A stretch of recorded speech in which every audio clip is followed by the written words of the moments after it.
Season for the man who won that and broke the world record, Karsten Warholm. There we can see in lane 7. Outside him in lane 8, Jahil Hyde, twice world junior and Jamaican champion, 25 years old. His father played football for Jamaica, and so the Olympic champion, the double world champion, he'll be going for 3 world titles in Eugene, and that extraordinary, barely credible 45.94, smashing his own world record in Tokyo last year. This is his first outing of the new season.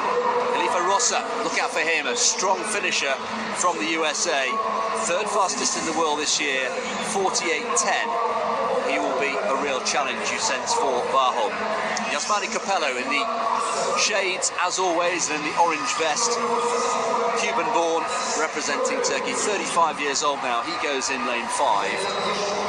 Rasmus Magi, the Estonian, a 2-time Olympic finalist, set a national record in the Olympic final in Tokyo last summer. He's in 4. And then 2 Frenchmen. Ludwig Vaillant, former French champion, won in Montreuil last week in 49.10. He goes in lane 3. And to his left, inside, Wilfred Appiau, the younger 23-year-old, the current French national champion, with the black headband in lane 2, make the semi-final in Tokyo. And completing the lineup for home fans, Saeed Hinti. Excellent reception for the 20-year-old. He's done all his racing here in Rabat, just 1 race outside. That was in Nairobi earlier this year.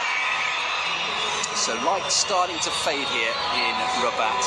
This race all about the return to action of Karsten Warholm, the Olympic champion, the double world champion, the world record holder.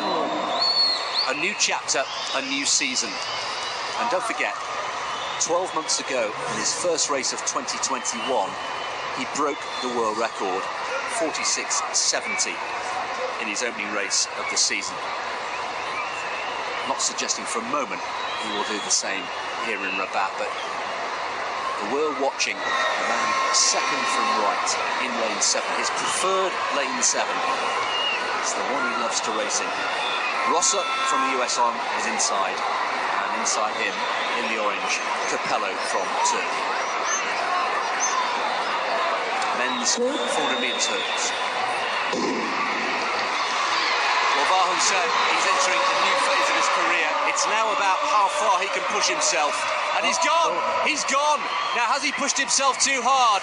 That is a shock. Warholm clutching the hamstring, the right hamstring, barely 2 barriers into the race. And meanwhile, the race unfolds. And now an opportunity opens up for the likes of Rossa and Capello. And Rossa has got the field ahead of him. He will have seen that earlier in the race, and Rossa, we mentioned, he's got a very strong finish. Hyde pushing him hard. Capello has gone.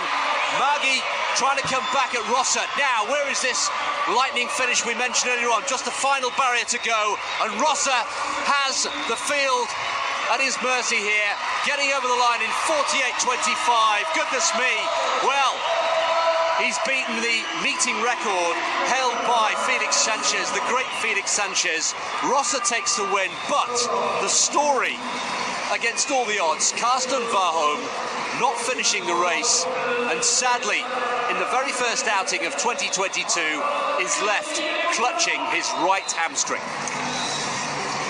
Yeah, that's really sad to see. I hope it's not too bad, but judging by his reaction, I think that was definitely a bit of a pull. He hits his first hurdle, just watch.